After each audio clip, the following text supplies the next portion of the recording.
자, 국어 교과서행 중2시 우리가 책을 읽고 이야기 나눴었습니다. 그래서 이 책처럼 여러분들이 시를 골라서 직접 그 시에 대해서 해설을 써보기로 했기 때문에 그 하경이가 쓴 시, 고른 시와 그 쓴 해설 발표하고 그러면 하랑이가 그거에 대해서 또 이제 평가하고 이야기 나누고 그리고 또 그 다음 활동하도록 하겠습니다.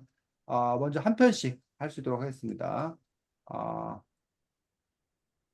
악영이가 먼저 첫 번째 시부터 어 잠깐만 사이즈 좀 키워줄까? 너네들은 젊어서 잘 보이지? 이 정도 할 줄알도 너무 키웠나? 자, 악영이가 낭송하겠습니다. 네, 택배라는 시구 정호승 시인이 쓴 택배입니다. 슬픔이 택배로 왔다. 누가 보냈는지 모른다. 보낸 사람 이름도 주소도 적혀 있지 않다. 서둘러 슬픔의 박스와 포장지를 벗긴다. 벗겨도 슬픔은 나오지 않는다. 누가 보낸 슬픔의 제품이길래? 얼마나 아름다운 슬픔이길래? 사랑을 잃고 두 눈이 멀어 겨우 밥이나 먹고 사는 나에게 배송돼 왔나. 포장된 슬픔은 나를 슬프게 한다. 살아갈 날보다 죽어갈 날이 더 많은 나에게 택배로 온 슬픔이여. 슬픔의 포장지를 스스로 먹고 일생에 단 한 번이라도 나에게 많은 슬픔에 진실된 얼굴을 보여다오. 마지막 한 방울 눈물이 나올 때까지 얼어붙은 슬픔을 택배로 보내고 누가 저 눈길 위에서 울고 있는지 그를 찾아 눈길을 걸어가야 한다고요. 자, 그렇지. 무슨 악영아 뒤에서 누가 호랑이를 쫓아와? 아, 뭐 급하게 읽어. 자, 여기까지가 시였고 여기서는 기라경 해설이겠지. 네. 기라경 해설 쓴 거 또 들어보도록 하겠습니다. 내가 이 시를 고른 이유는 슬픔이란 감정을 정말 잘 표현했다고 느꼈기 때문이다. 슬픔은 내 마치 택배처럼 온다. 아무런 예고도 없이 갑자기 문을 두드리는 소리가 나가보면 슬픔이란 감정이 오고 있다. 누가 보냈는지 모른다. 이 슬픔의 근원이 무엇인지 알지 못할 때가 많다. 어쩌면 이 작가는 슬픔의 이런 속성을 표현하고 싶은 것이 아니었을까? 대체 누가 보낸 슬픔이길래? 얼마나 큰 슬픔이길래? 하지만 정작 우리는 슬픔의 진실된 얼굴을 마주하지는 못한다. 슬픔을 마주하는 것이 두려워 피할 뿐, 슬픔의 진실된 얼굴을 마주하지는 못한다. 이 시에서 사용된 표현 방법에는 역설이 있는 것 같다. 얼마나 아름다운 슬픔이길래 라는 문장이 바로 역설을 활용한 문장이다. 슬픔은 보통 되게 아름답지 않다. 슬픔은 되게 굉장히 부정적이고 우울하다. 그럼에도 이 작가는 얼마나 아름다운 슬픔이라는 모순적 표현을 사용하고 있다. 이 작가가 원하는 의미는 무엇이었을까? 나는 슬픔의 가치를 표현한 것 같다. 이것이 얼마나 큰 슬픔인지, 이 슬픔이 되기 전의 감정이 얼마나 아름다웠는지, 이런 감정의 가치를 표현하기 위해 역세법을 사용한 것 같다. 정호승 시인은 본래 슬픈 시를 많이 쓴다고 하여 슬픔의 시인이라고 불리기도 한다. 그래서 그런지 이 시에도 시인의 서정적인 면이 많이 담긴 것 같다. 자, 하랑이 평가. 자, 시 고른 거에 대해서도 한번 평가할 수도 있고, 그리고 아까 쌤이 해설에 대해서 해설에 들어가야 될 요소들에 대해서 얘기했었는데, 어쨌든 그런 전체적인 것들을 바탕으로 평가를 해보자면, 어, 시를 고른 거는, 음, 일단 이 책에 나올 만한 그런 이야기, 이런 시라는 거에는 좀 찬성이 되는 게, 좀 그런 비유나, 어, 그런, 뭐라 해야 되지? 기법? 역설법이라든지 이런 부분이 들어있어서 아무래도 이 책에 들어갈 만한 이야기인 것 같고, 그리고, 어, 해설에 대해서 평가를 해보자면 깔끔하고 그리고 동의가 되는 납득되는 그런 해설이었던 것 같아요. 음, 자, 그래서 정호승 시인의 택배를 하경이가 잘 골랐습니다. 그래서 정호승 시인 상당히 유명한 시인이고 또 이제 소설가, 수필가이기도 해서 사실 선생님이 이제 정호승 선생님의 책을 우리도 하나 같이 수필집을 같이 볼까 하고 이제 책을 골랐다가 그 한 권 안에 너무 많은 수필이 있는 거야. 그래갖고 읽다 지쳐가지고 야 나도 이렇게 지치는데 그러니까 이게 좋은 것도 너무 많으면 힘들어. 그 지금 선생님 말이 무슨 뜻인지 알겠어? 좋은 네. 게 좋지 않냐 하는데 이 좋은 것도 너무 많으면 감당이 안 돼. 감당이 안 되는 그런 때가 있는데 그래서 선생님이 결국은 그 책을 포기했습니다. 그 제외했어 제외. 너무 좋아서 제외했어. 너무 좋아서 제외하는 아까 하경이 그 말했던 역설 뭐 이런 얘기가 썼는데 어쨌든 택배라는 정호승 시인의 시입니다. 그래서 뭐 그 시에 대해서 이제 하경이가 쓴 해설을 쭉 이렇게 보면 내가 이 시를 고른 이유는 슬픔이라는 감정을 잘 표현하고 느꼈기 때문이다라고 이제 썼어. 자, 이게 선생님이 말한 요소 중에서 뭐에 해당되는 거야? 아까 말했던 요소 중에 5가지 요소 중에 5가지 기억이 안 나지?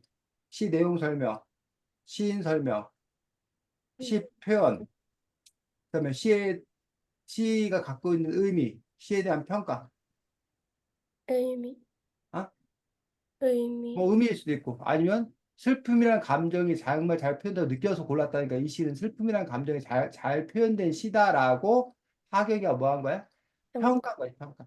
평가에도 가까운 거야.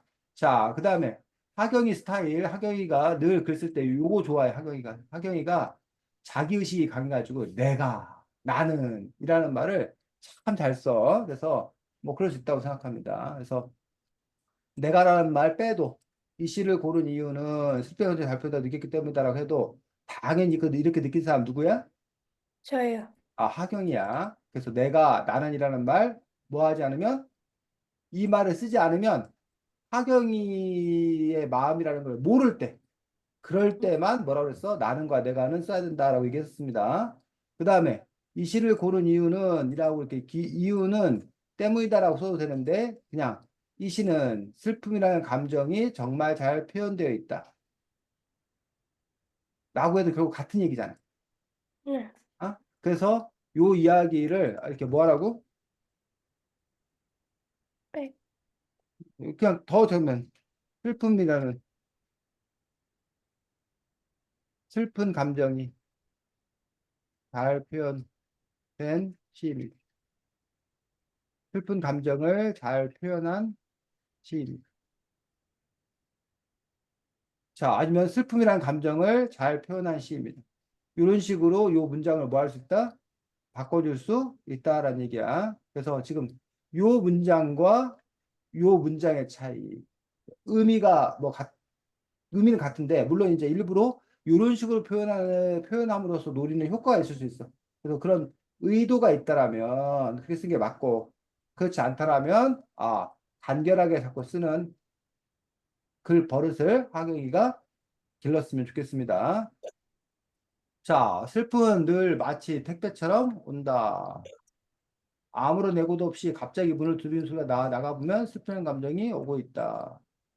누가 보냈는지 모른다. 이 슬픔의 근원이 무엇인지 알지 못할 때가 많다. 어쩌면 이 작가는 슬픔의 이런 속도를 잘 표현하고 싶은 게 아니었을까. 어쨌든 요거 뭐야, 요거. 여기서 여기까지. 지금 쌤이 박스에 놓은 요 부분이 뭐야?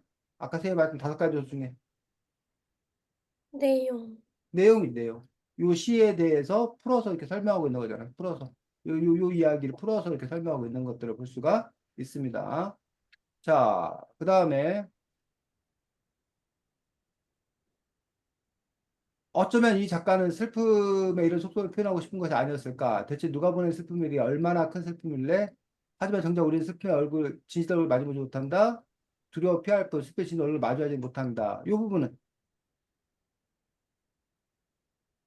의미. 이 부분 의미냐?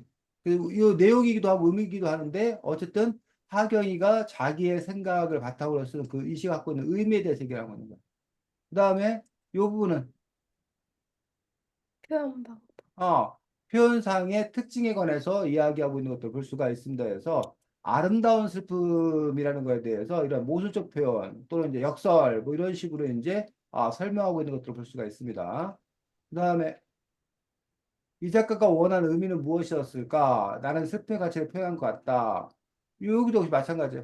물론 이렇게 이런 식으로 이제 자기가 할 얘기를 미리 이렇게 친절하게 해주고, 그리고 나서 그 다음에 이야기를 쓰는 방식도 가능하고, 그냥 이 시는 슬픔의 가치를 잘 표현했다. 얼마나 큰 슬픔인지, 이런 식으로 그냥 바로 가도 상관이 없다라는 얘기예요. 또 이 이야기를 보니까 이 이야기는 뭐하고, 여기 이야기하고 뭐 하는 얘기야? 비슷해. 같은 얘기지? 그럼 응. 요 얘기하고 요 얘기를 차라리 뭐 하는 게 합쳐주는 게 더 나을 수 있다라는 얘기. 뭔 말인지 알겠어? 네. 자, 그래서 슬픔은 아름답지 않다. 슬픔은 되게 굉장히 부정적이고 우울하다. 슬픔은 모든 표현을 사용하고 있다. 아, 이 작가가 원하는 의미는 무엇일까? 슬픔의 가치를 표현한 것 같다. 얼마나 큰 슬픔인지 해서 여기 보면 또 이렇게 좀 중복되는 얘기가 쭉 있어. 응. 그래서 차라리 이렇게 쓰는 것도 괜찮아.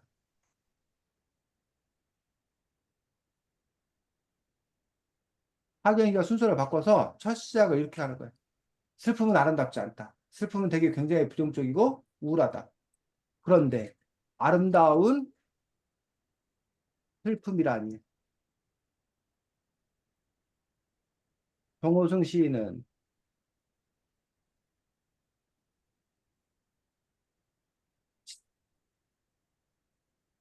택배라는 시를 통해 참 뭐지? 슬픔이라는 감정을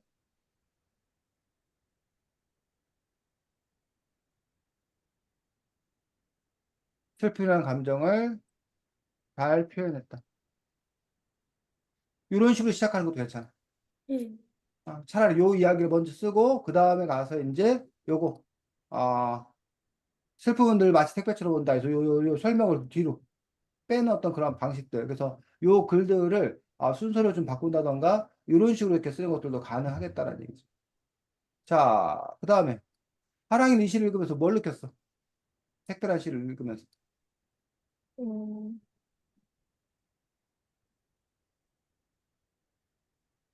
택배 읽으면서 음, 어떤 생각이 들어? 좀 우울한, 응? 우울한 느낌? 우울해. 그렇구나. 자, 택배에 대한 이미지가 뭐야, 택배? 설렘. 설레임.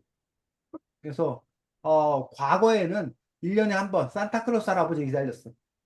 응. 근데 요즘 사람들은 매일매일 뭐 기다려? 택배를 기다려. 그 택배가 오면 설레임. 그래서 반가워. 응? 반가운 어떤 그런 택배라는 얘기. 그런데, 그래서 그 택배인데, 뜻밖에도 이 시에서는 뭐? 슬픔이 택배로 오다니. 그런 점에서, 우리가 기존에 갖고 있었던 생각을 뭐 하는 거야? 일상을 뒤집어 버리는, 생각의 어떤 그런 전환. 이런 부분이, 새로운, 그런 시라고 볼 수도 있는 거겠지. 이런 식으로 여러분들이, 왜 이 정호성 시인이, 택배라는 것과 연결해서 이 시를 썼겠나, 라는 부분들에 대해서, 볼 수가 있지. 자, 여기, 서둘러 슬프의 박수와 포장지를 벗긴다. 벗겨도 슬픔은 나오지 않는다. 이 부분이 무슨 의미 같아, 하랑?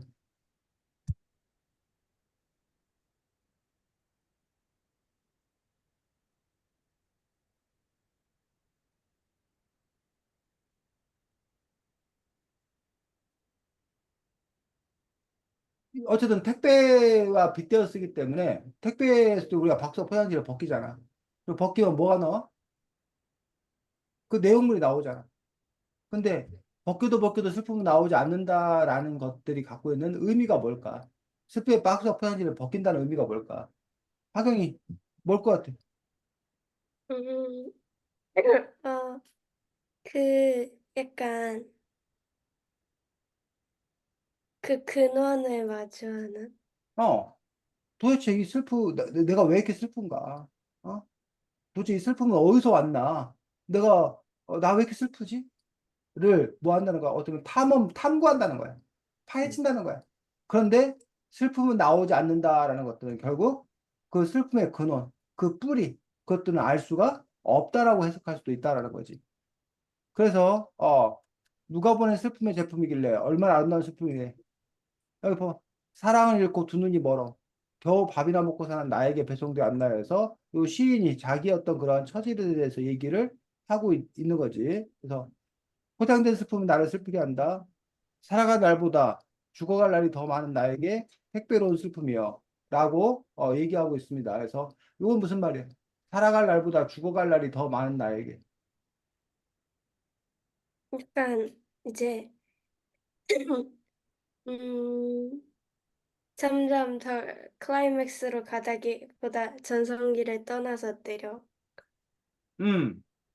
그래서 이런 부분들에 대해서 하경이가 뭐 해줘야 되는데 더 음, 설명해줘야 되는데 하경이가 지금 여기 특정한 부분에 대해서만 뭐하고 설명해주고 이런 그 표현 방법들에 대해서는 표현하지 않은 어떤 그런 부분들을 볼 수가 있지. 그래서 슬픔 표현지 쓰러보고 일생에 단 한 번의 나에게만은 슬픔에 진실된 얼굴을 보여다오라고 슬픔에 진실된 얼굴을 보여다오라고 하면서 어쨌든 이 슬픔의 근원을 파헤치고자 하는 그런 어떤 그 시인의 어떤 절박한 마음들 이런 마음들을 볼 수가 있지.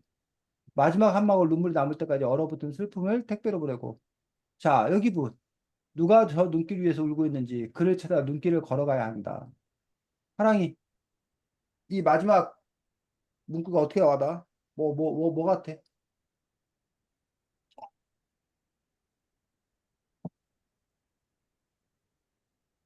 음. 누가 저 눈길 위에서 울고 있는지 그를 찾아 눈길을 걸어가야 한다.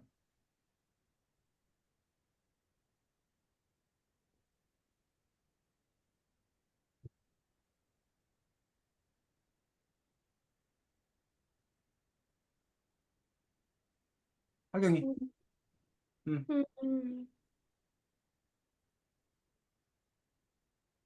어떤 의미 같아? 그런 슬픔을 택배로 그러니까 슬픔을 겪고 있는 사람을 위로해줘야 된다. 음, 사랑이,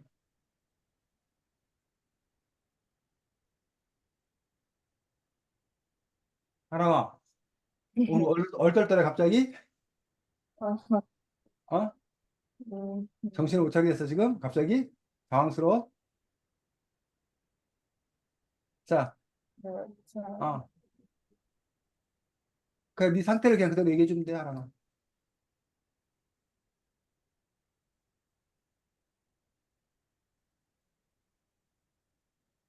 그러니까 저는 음, 이 시를 어떻게 봤냐면, 음, 그러니까 좀 공감으로써 오는 슬픔이라고 생각했는데, 뭐로 쏘는 슬픔? 근데 공감을 공감? 해서 음, 음, 자기도 슬픈 음, 그런 시라고 생각했는데, 음. 일단 그 주관에 넣어보자면, 어, 그러니까,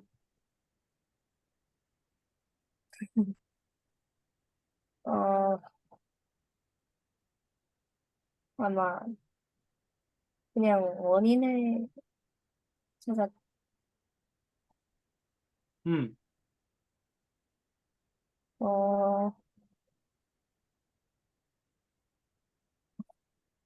자, 그렇지. 보겠습니다. 여기서 이게 지금 요 문장만 따로 해석하는 거하고 이거를 같이 해석하는 거하고 달라져. 요거만 놓고 보면 누가 저 눈길에서 울고 있는지 그를 찾아 눈길을 걸어가야 한다라고 하면 아까 그 하경이가 말했던 것처럼 아, 또 다른 슬픈 사람을 향해서 내가 가서 그를 뭐 해주겠다? 위로해. 위로해 주겠다. 라는 거지. 어? 그래서 그 함께 살아가는 어떤 그런 마음, 함께 다독이는 어떤 그런 마음, 연대의 마음, 아니면 뭐 우리가 동병상련이라고 그러지. 하경이 동병상련이 뭐야? 같은 처지에 있는 사람. 그렇지. 같은 처지에 있는 사람끼리 서로를 가요하는 어떤 그런 가엽게 여기는 마음이라는 얘기야. 이것만 보면 누가 저 눈길 위에서 울고 있는지 그를 찾아 눈길을 걸어가야 한다라고 얘기하는데, 근데 여기서 보면 마지막 한 방울 눈물이 남을 때까지 얼어붙은 슬픔을 택배로 보내고 누가 저 눈길 위에서 울고 있는지 그를 찾아 눈길을 걸어가야 된다. 그러면 이 택배를 보낸 게 누구라는 거야? 자기 자신. 자기야? 시인이야? 하경이는 시인? 하랑이는? 음, 저는, 응? 어, 여기서 시적 화자야. 시적 화자가 지금 여기서 해석을 두 가지로 쓴 거야. 마지막 한 방울 눈물이 남을 때까지 얼어붙은 슬픔을 택배로 보내고. 그러니까는 시적 화자가 내가 보내고, 그리고 누가 저 눈길에서 울고 있는지 그를 찾아 눈길을 걸어가야 된다. 라는 식으로 이게 하나가 끝나고, 그 다음에 두 개가 이렇게 될 수가 있어. 근데 또 하나는 마지막 한 방울 눈물 남을 때 얼어붙은 슬픔을 택배로 보내고, 눈길 위에서 울고 있는 그를 찾아서. 그럼 이게 누가 되는 거야? 그, 그가 되는 거야. 어? 자기가 마지막 한 방울 눈물이 남을 때 얼어붙은 슬픔을 택배로 보낸, 어? 그를 찾아서 눈길을 걸어가야 한다라고 하면, 결국은 뭐야? 계속 이 나에게만은 슬프의 진실의 얼굴을 보여다오. 야, 너 진실의 얼굴을 보여줘. 내가 그를 찾아 눈길을 뭐 할 거다? 걸어 갈 거다. 그를 찾아 갈 거다. 그러면 왜 하필 눈길 위에서 울고 있고 눈길을 걸어가야 하는지라는 부분에서, 그럼 이 눈길이 또 의미하는 바가 뭐냐는 얘기야. 하경이 눈길 하면 떠오르는 이미지가 뭐야? 험난해요. 응? 어, 험난해요. 그렇지. 눈길. 험난한 길을 의미하기도 하더란 얘기야. 그 눈길 자체가.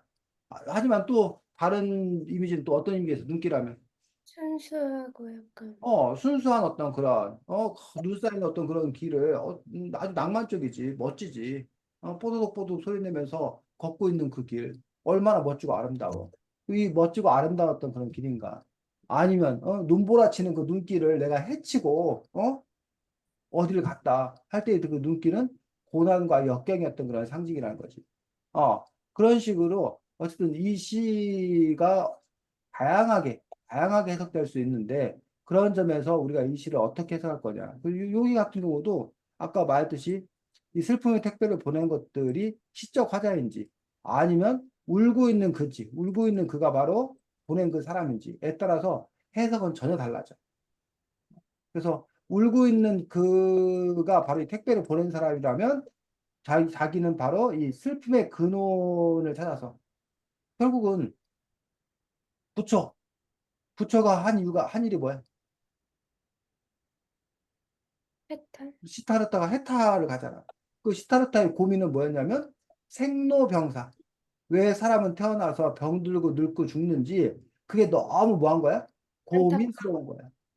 그래서 그 근원의 원리를 찾아서 집을 떠난 거잖아. 그리고 네. 명상과 수행을 거쳐서 마침내 깨달음을 얻어서 해탈의 경지에 지경에 이른 거잖아. 이런 네. 것처럼 어떤 보면 도대체 왜 우리는 슬픔이 있는지, 그 슬픔의 근원을 찾아서 내가 뭐 하겠다는 거야? 가겠다라는, 어쩌면 이것도 그 종교의 길이지. 도를 찾아 나서는 그런 길이지. 이 시를 그렇게 해석할 수도 있고, 또 하나는 그게 이 시를 그렇게 해석하는 것도 아니라 그냥 내가 마지막 한 방울 눈이 나머지 얼어붙은 슬픔을 나의 시적 화자로 택배로 보내고, 그리고 나서 누가 울고 있는지 그를 찾아 눈길을 걸어가야 한다라고 어떤 그런 부분에서 동병상련의 어떤 그런 마음을 가지고 그걸 보두면 않겠다라는, 음? 그런 어떤 그 윤리적 도덕적 어떤 의식, 이런 것들을 표현한 어떤 그런 부분으로 볼 수 있다라는 거지.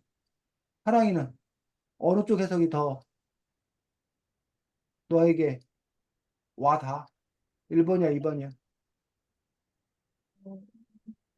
아니면 또 다른 3번이야?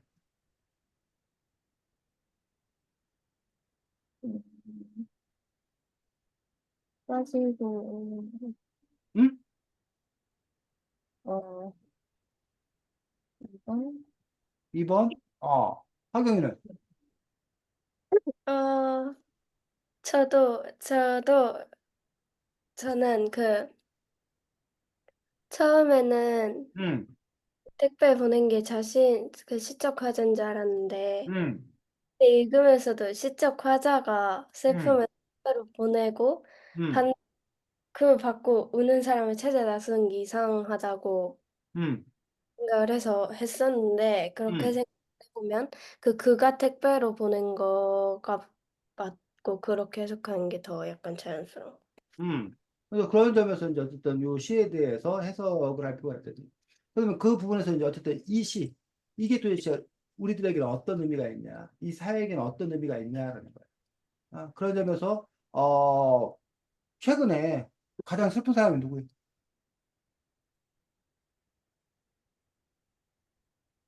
교통사고, 누구? 교통사고? 아까 누구? 아니에요. 아, 약간 뭘 뭐 이렇게 얘기를 못해. 그냥 얘기해봐. 아까 누구 뭐라고 했어?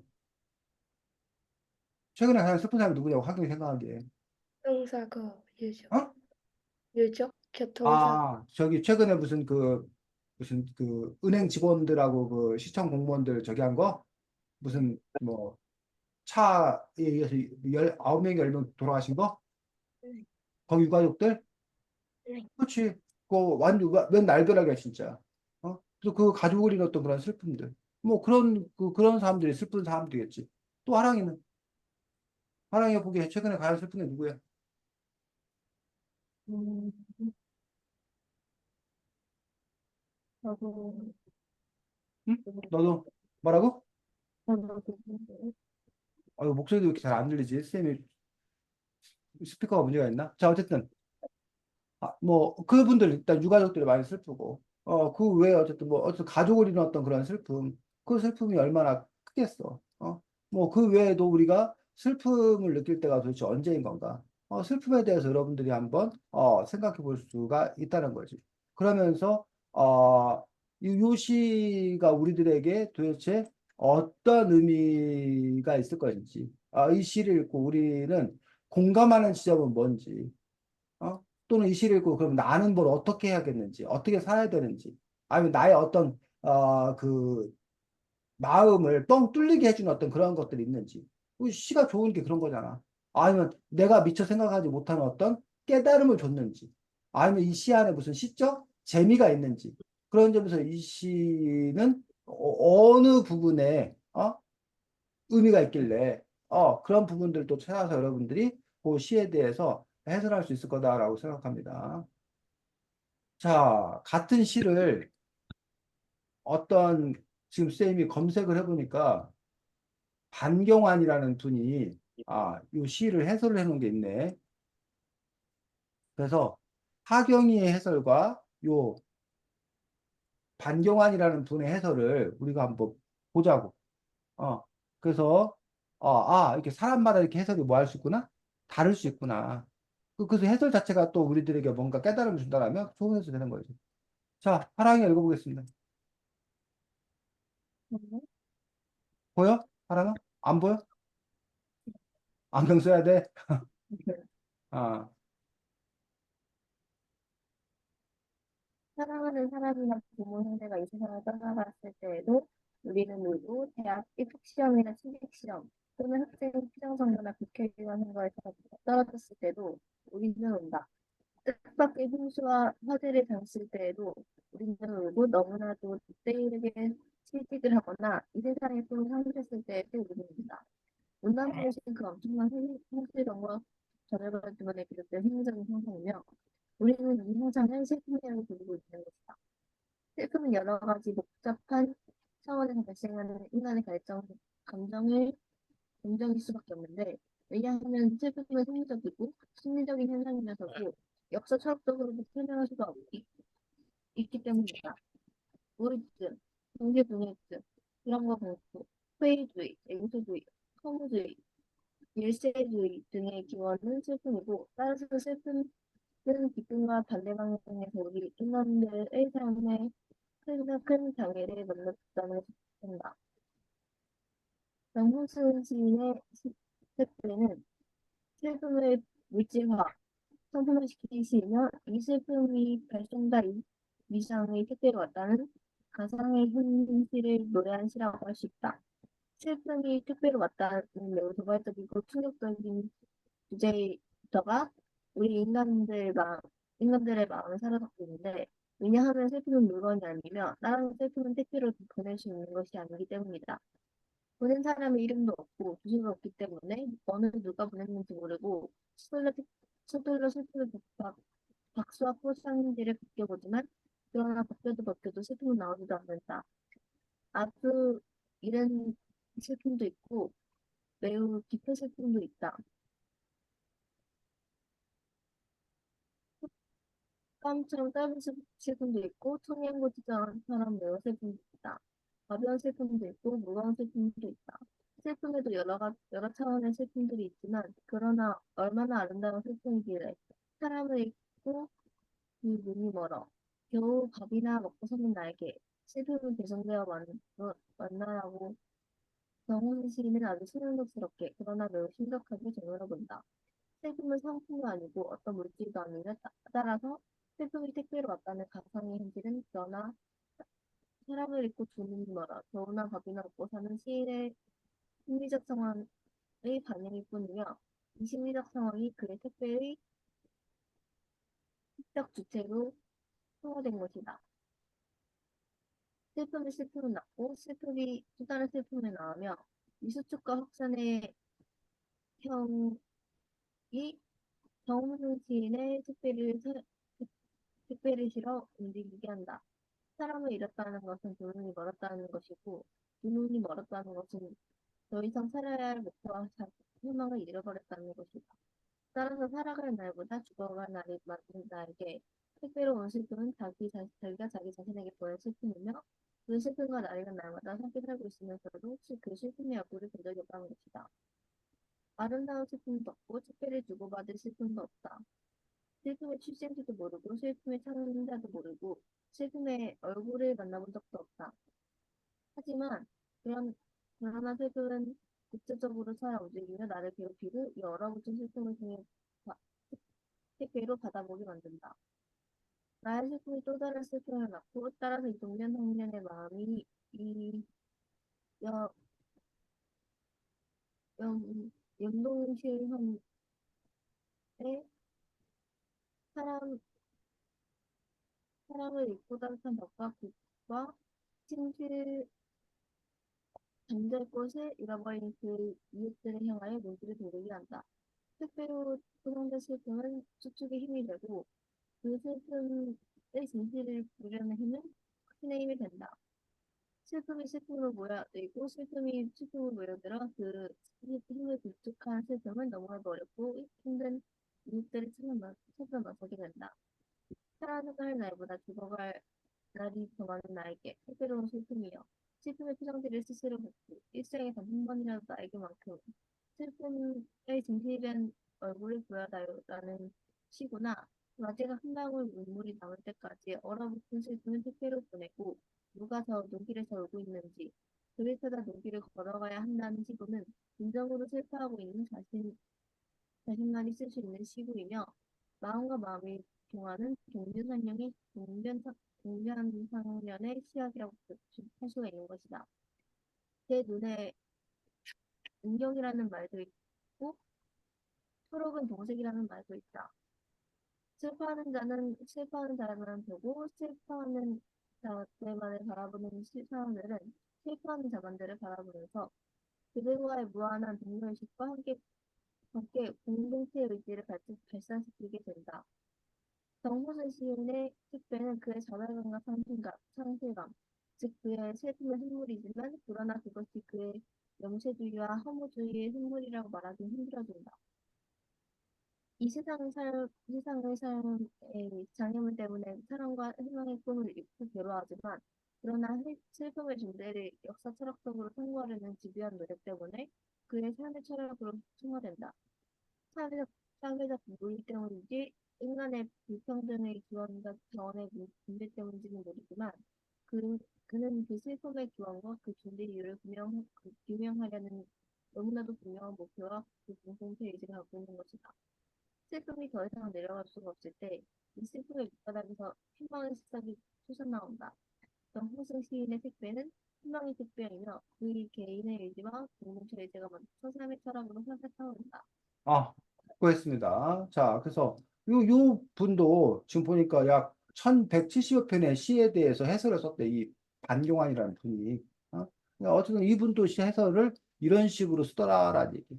이런 식으로 해설을 쓰더라는 얘기. 그래서 하기가 쓴 것과 사실 별반 큰 차이가 없다는 거지. 다만 이제 뭐 이분이 갖고 있는 자기의 배경시 이런 것도 좀 더 이렇게 활용해서 쓰고 있는 것도 볼 수 있고, 이분 같은 경우는 이 시에 대한 해석들을 끝에를 동병상련. 그래서 어려운 짓을 찾아 떠나는, 그래서 슬픔 가운데서도 공동체성 이런 것들에 희망을 찾는 이렇게 해석했어. 근데 아까 선생님이 말한 것도 2번으로 해석한 거지. 근데 우리가 아까 따져보니까 1번 그냥 그 슬픔 그 자체의 근원을 찾는 어쩌면 그 도를 찾아 떠나는 그런 것으로 해석할 수 있다는 거야. 그 것들은 이제 어쨌든 뭐 시를 쓰는 시인이 어떤 도를 갖고 썼는지 모르고 또 시인은 A라고 썼더라도 그 시를 감상하는 사람이 A를 찾는 게 감상의 본래 목적이라 주장하는 사람도 있어. 아니다. 근데 A라 썼다 하더라도 그걸 내가 B로 읽든 C로 읽든 D로 읽든 그건 또 누구의 마음이다? 독자의 마음이다. 그래서 시인이 시를 쓰는 순간 그것들이 이건 살아있는 생물 같아서 어디로 튈지 그걸 알 수가 없다. 라는 어떤 그러한 또 감상 방법에 대해서 그러니까 감상 방법에 대한 의견도 다른 거야. 원래 시인이 쓰려고 했던 것들이 뭔가 그걸 밝혀내는 게 감상이다. 라고 생각하는 사람도 있고 아니다. 시인이 시를 쓰는 순간 시인은 끝났다. 이제 그다음부터는 독자들이 재창조하는 어떤 그런 작업이고 그것들이 얼마나 공감을 줄 수 있느냐. 이게 더 중요하다라는 어떤 그런 주장도 있습니다. 자, 하경이 두 번째 시를 보도록 하겠습니다. 근데요, 두 아, 번째 시는 교과서에 나온 걸 썼거든요. 근데 왜? 네. 작가도 똑같아요. 네. 음, 정호성 시인을 좋아해? 아니, 원래 그 두 번째 시를 박노해 시인의 푸른빛의 소녀가를 쓰려고 했는데 근데, 쓰다 보니까 음. 어떻게 써야 될지 모르겠어서 그래서 급 전환했어? 네. 자, 사랑의 도금이 범기대한 씨 알아? 아니야? 그러면 뭔가 들어는 것 같아. 너네 교과서에는 안 나와? 자, 하겠습니다. 하경이. 봄, 시답게 낭송하겠습니다. 봄길 길이 끝나는 곳에서도 길이 있다. 길이 끝나는 곳에서도 길이 되는 사람이 있다. 스스로 봄길이 되어 끝없이 걸어가는 사람이 있다. 강물은 흐르다가 멈추고 새들은 날아가 돌아오지 않고 하늘과 땅 사이에 모든 꽃잎은 흩어져도 보라, 사랑이 끝난 곳에서도 사랑으로 남아있는 사람이 있다. 스스로 사랑이 되어 한없이 봄길을 걸어가는 사람이 있다. 자, 아까보다는 시답게 낭송 잘했습니다. 자, 해설 보겠습니다. 이 시는 절망 속에서도 희망이 있다는 말을 주제로 쓴 시이다. 처음부터 역설법을 활용해 길이 끝나는 곳에서도 길이 있다는 말을 통해 읽는 사람이 절망 속의 희망에 관해 생각하게 한다. 역설법을 활용함으로써 내면의 의미를 더 강조하고 인생의 깨달음을 주었다. 그 뒤에 이야기를 보면 강물, 새 꽃잎이 모두 없어지는 절망적인 상황이 나온다. 하지만 그 후 보라라는 명령형 어조를 통해 의지를 드러내고 다시 역설법을 활용해 사랑이 끝나는 곳에서도 사랑으로 남아있는 사람이 있다. 라는 문장을 통해 다시금 독자에게 깨달음을 주고 있다. 이 시는 여러 상황을 이용하여 시인이 최종적으로 하고 싶은 말인 절망 속에도 희망이 있다라는 메시지를 전하고 있다. 이 시는 읽는 사람이 역설법을 활용한 문장을 읽고 더욱더 깊이 생각해보고 인생의 교훈을 깨닫도록 만들어졌다. 특히 이 시는 시인의 감정과 희망적인 면이 잘 드러난 것 같다. 네, 수고했습니다. 하랑이. 뭐, 시에 대해서도 얘기하고, 해설에 대해서 얘기하고. 또 아까 이거랑 잘 쓰여져서 마이크 좀 가까이 대고 얘기하자. 말아. 음.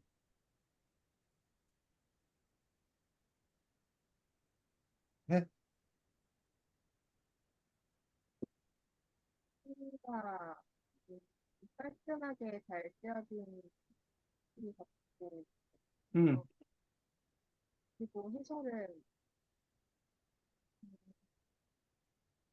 저도 비슷한 해설을 읽고 비슷한 해설을 받으려 생각.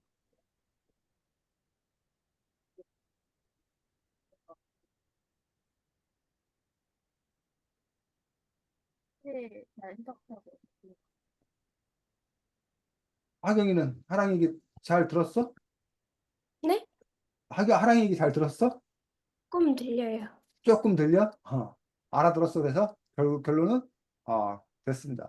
하의 사랑아? 네, 선생님 오늘따라 하랑이 목소리가 잘 안 들려갖고 예전에 그렇게 잘 왔었는데 무슨 일이야? 자, 어쨌든 뭐래 하경아 하랑이가 잘했대? 쌤 못 들었으니까 그 마음대로 지었는데 저 정말 잘했대요. 시끄래요 막 그랬대? 뭐래 아까 그 시를 읽고 비슷한 생각을 했. 하랑이도 하경이랑 비슷하대? 이 시를 읽고 음. 자 보겠습니다. 봄길이라는 시입니다. 음. 하경이가 이겼어. 길이 끝나는 곳에도 길이 있다라는 어떤 그런 부분에서 그러면 이 정호성 시인이 여기서도 그렇고 여기서도 그렇고 지금 하경이가 키워드로 잡고 있는 것들은 막 역설의 이라는 어떤 그런 키워드가 있는 어떤 그런 시인이라고 볼 수 있는 거지. 그래서 길이 끝나는 곳에도 길이 있다. 길이 끝나도 길이 되는 사람이 있다라고 되어 있는데 요 부분 여기 부분하고 여기 부분 사랑이 끝나는 곳으로 사랑으로 남아있는 사람이 있다. 스스로 사랑한테 한없이 본길을 걸어가는 사람이 있다. 자, 쌤이 왜 제일 처음에 부분하고 끝부분하고만 이렇게 했을까? 음, 길이 끝나는 곳에도 길이 있다. 길이 끝난 곳에도 길이 되는 사람이 있다. 사랑이 비슷, 끝난 곳으로 사랑으로 남아있는 사람이 있다. 스스로 사랑한테 한없이 본길을 걸어가는 사람이 있다. 비슷한 이야기를 하고 있어. 비슷한 얘기를 하고 있다. 사랑이,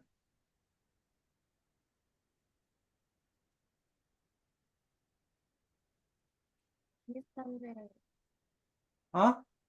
비슷한데 그 상징하는 의미가 좀 다른 것 같아요. 뭐가 다르다고? 비슷한 구성이긴 하지만 좀 음, 상징하는 의미 그런 게 다른 것 같아요. 그렇지.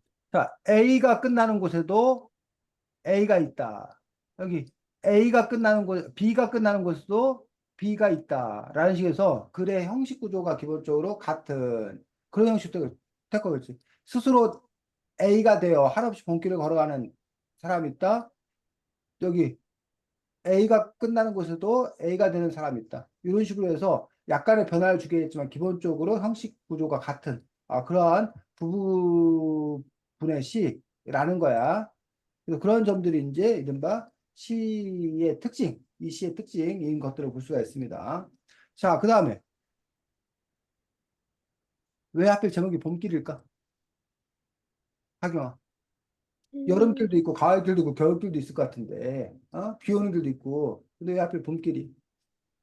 이 약간 겨울에 혹독한 시간을 끝내고 어, 새로 시작하는 의미에서 여기서도 그 강물 물을 멈추고 해서 절망적인 상황을 담아내다가 응, 그 다음에 응, 다시 사랑이 끝난 곳에서 사랑으로 남아있는 사람이 있다. 그래서 봄을 만들어 가는 사람이 있다. 그래서 봄길로 간다. 그래서 봄길. 어. 그래서 여러분들이 지금 그 학경에 잘 되는데 봄길에서 봄이 뜻하는 어떤 그런 바들이 있다는 거, 봄이 상징하는 거예요. 그래서 생성의 계절. 그다음에 겨울이 어떤 이제 시련을 이겼는데 그 시련을 마침내 이겨내고 다시 도약하는, 다시 생명이 피어오르는 그 스스로 봄길이 되어라고 하는 어떤 그런 부분들은 바로 다시 시작하는 봄, 여름, 가을, 겨울에서 끝난 것 같아. 한 텀이 끝난 것 같아. 근데 거기서 끝이 아니라 다시 봄으로 시작되는 뭐 이런 의미가 있는 거지. 그래서 끝없이 걸어가는 사람이 있다라는 어떤 그런 부분들. 결국은 그 아무리 절망적인 상황, 아무리 어려운 상황에서도 사람들의 삶은 계속된다. 아까 유가족들이 얼마나 슬퍼. 어? 그런데 그 슬픔의 와중에서도 그래도 또 그런 말들. 산 사람은 살아야지. 라는 그런 말도 있다는 거예요. 그래서 도저히 살 수 없을 것 같아. 그 사람 없으면 도저히 살 수 없고 너무 엄청나고 너무 황망한 일이어서 차라리 그만두는 게 나을 것 같은데 그럼에도 불구하고 스스로 봄길에 되어 끝없이 걸어가는 사람이 있다라는 어떤 그런 부분들. 그래서 선생님이 이 시를 읽고 이제 생각나는 사람이 있는데 그 세종보라고 그 세종에 이렇게 흐르는 강이 있어. 대전으로 치면 무슨 갑천 이런 하랑이네 바로 옆에 갑천 흐르잖아. 근데 거기를 이렇게 보호를 그 쉽게 말하면 저수지 그 뭐 댐보다는 크게 약간 우리가 보라고 그러는데 보호를 막아서 물을 가두자는 거야. 그래서 그것들을 물을 좀 채워두고 있으면 홍수나 뭐 가뭄을 예방한다던가 뭐 식수나 이런 걸 사용한다던가 이런 식으로 이제 그런 논리를 주장하는 사람들이 있어. 보로 가두자. 그래갖고 이제 대전 같은 경우도 그 갑천 쪽에 수영장을 만들자고 주장하는 사람도 있어. 그 시장 뭐 이런 사람들이. 근데 그거에 대해서 이제 또 뭐 하는 사람도 있어? 반대하는 사람도 있어. 제발 그대로 놔둬라. 자연 그 강물은 흘러야 한다. 흐르게 내비둬라. 왜 이 사람들이 자꾸 개입해서 뭐를 막느냐.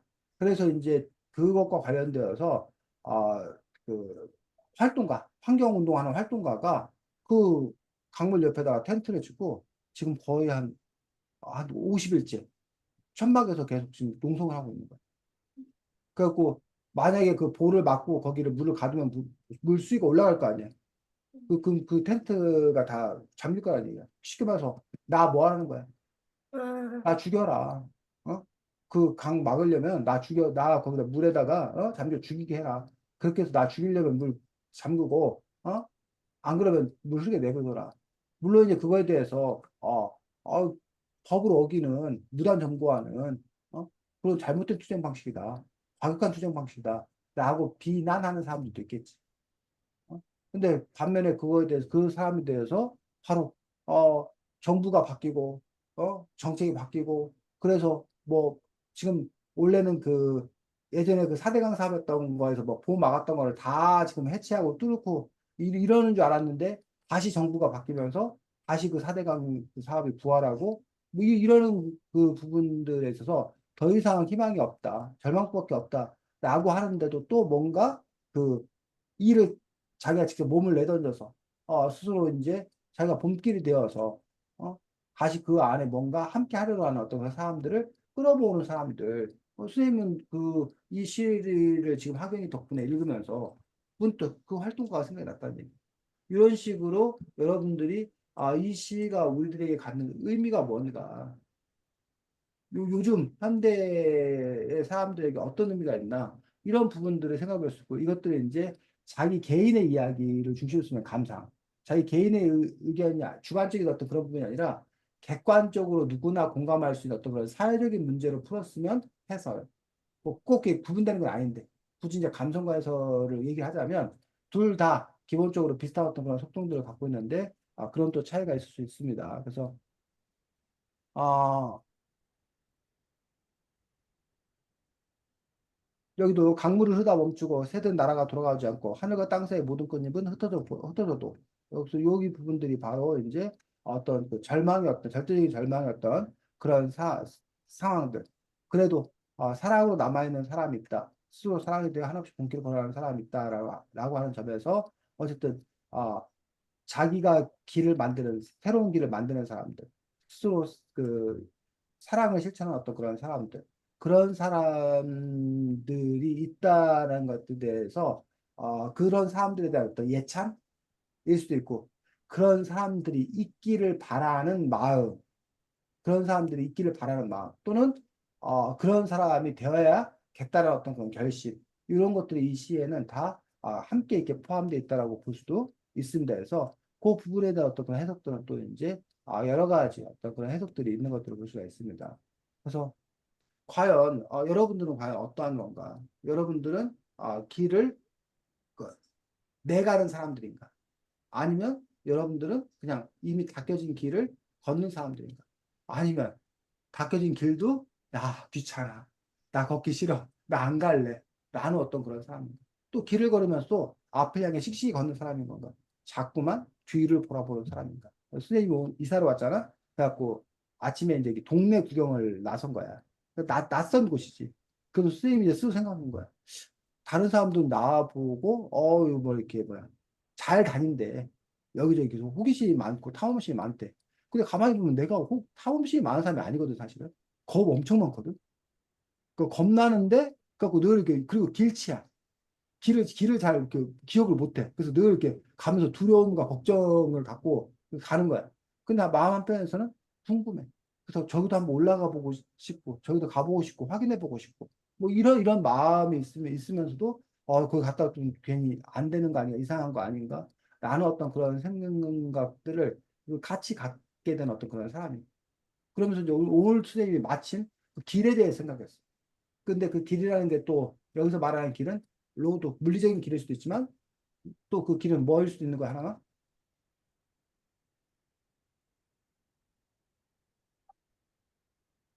이제 아예 이제 입모양만 보니 아예 소리가 안 들리네, 이제. 점점 저게 되니. 하랑이, 하경이. 길. 우리 물리적인 길 말고 또 어떤 길이 있어? 인생의 그 가는 인생의 길, 인생길이라고 하는 어떤 그런 부분들이 있는 거죠. 그래서 그런 점에서 그 여러분이 말하는 그런 인생길, 여기서 말하는 길은 어쩌면 우리가 도로가 아니라 인생의 어떤 그런 길, 어떤 그 실패, 막막해서 더 이상 그 갈 곳이 없다라고 했을 때 거기서 그 끝내는 것들이 아니라 새로운 길을 개척해 가는 어떤 그런 사람들일 수도 있다라는 거지. 그래서 여러분들이 앞으로 어떤 그 진로 뭐 이런 부분에서도 여러분들이 이미 정해진 곳을 그냥 찾아서 가는 어떤 그런 경우도 있을 수도 있는 거고 아니면 전혀 새로운 길을 갈 수 있는 거고 사실은 그런 점에서 보면 쌤 같은 경우는 전혀 새로운 길을 가는 경우입니다. 왜냐면 쌤은 교육대를 졸업해서 쌤 그 동기들이 520명인가 기야. 서울교대 그 졸업한 동기들이. 근데 그 중에서 거의 대부분 500 뭐야 510명? 515명 이상이 다 뭐 한 거야? 다 수행을 하고 있는 학교 쌤들. 근데 정말 몇몇 쌤이 알기로는 그 한 친구는 결국은 교대 졸업해서 결국은 근데 또 학교에 있어. 학교에 행정실장으로 있대. 행정실장으로. 교사로 있는 게 아니라 교대를 졸업했는데 선생님으로 있는 게 아니라 행정실장으로 있대. 근데 어쨌든 학교라는 공간에 있고 선생님도 결국은 뭐 학교 같진 않았지만 어떤 교육이라는 어떤 그런 부분인데 독서교육 이거 부분도 기존에 어떤 커리큘럼을 갖고 하는 게 아니라 선생님이 그냥 새로 만들어서 뭐 한 거고. 제일 특이한 경우는 선생님 친구 중에 하나는 교대 졸업해서 요리사에 그 요리사 그 음식점 그래서 걔 보면 교대 왜 갔나 싶은 그런 거지. 근데 어쨌든 그런 자기 어떤 그런 새로운 길을 찾아 나서는 그런 사람들도 있다라는 거지. 그래서 어쨌든 그런 점에서 여러분들이 이런 시를 읽으면서 그 시가 나에게 어떤 의미가 있나. 시가 때로는 위로가 되기도 하고, 시가 때로는 희망이 되기도 하고, 시가 때로는 즐거움이 되기도 하고. 그래서 그러한 또 좋은 시를 만나는 것도 상당히 좀 이렇게 행운인 거지. 그래서 그런 점에서 어쨌든 우리가 했던 어떤 그런 일들은 그 시를 내가 그냥 이렇게 즐기는 어떤 그런 차원을 넘어서서 누군가에게, 다른 사람들에게 이 시에 대해서 내가 정보도 주고, 그리고 거기다 플러스 의미 부여를 막 해가지고 그래서 다른 사람들이 여러분이 또 하나의 창작자가 되는 거 해설이라는 거 자체는 다른 사람들에게 깨달음을 줄 수 있는 거고 다른 사람들의 의미를 확장시킬 수 있는 거고 그런 해설도 여러분이 쓸 수 있었으면 좋겠다고 생각합니다. 다음 주에는 책이 뭐였더라? 고스트인가? 아니 잠깐만.